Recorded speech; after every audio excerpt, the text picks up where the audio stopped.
Hello mga kawingipon. Bago tayo magsimula, intro muna tayo.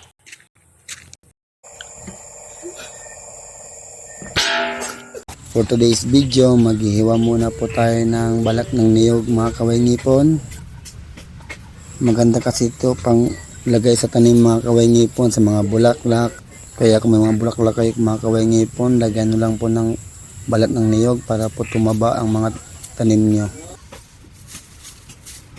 Ibebenta nga pala natin ito mga kawingipon kasi wala tayong pera ngayon.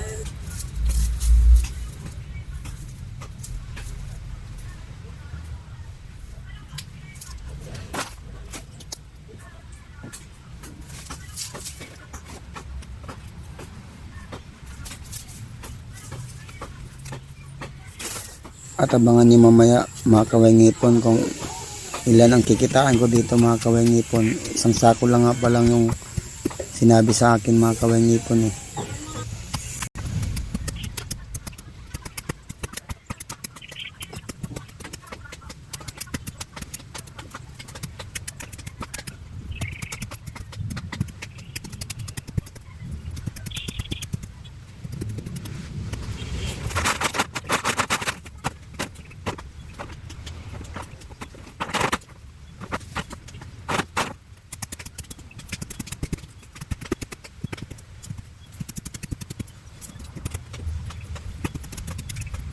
At dito mga kawalay ngipon, atin po itong aapakan para marami po ang malaman sa isang sako mga kawalay ngipon.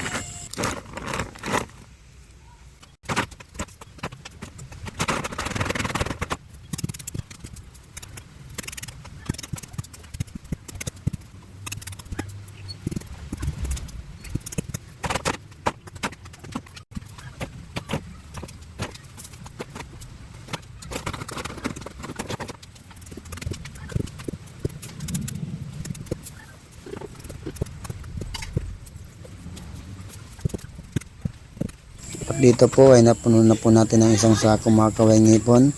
Ating mga itong tataliin mga kawingipon para maibenta natin sa bibentahan natin mga kawingipon.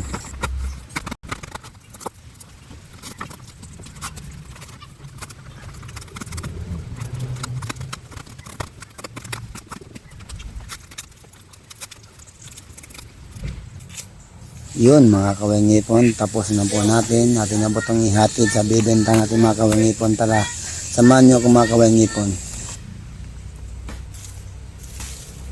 At dito mga kawingipon ay nahatid na natin sa kanila at kukunin na po natin yung ating kikitain kawingipon sa isang sakong balat ng niyog mga kawingipon.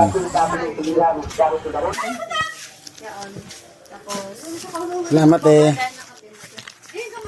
Ito na po yung kita po natin, 150 ang isang sako. Maraming salamat sa panonood. Ingat, God bless us all. Thank you.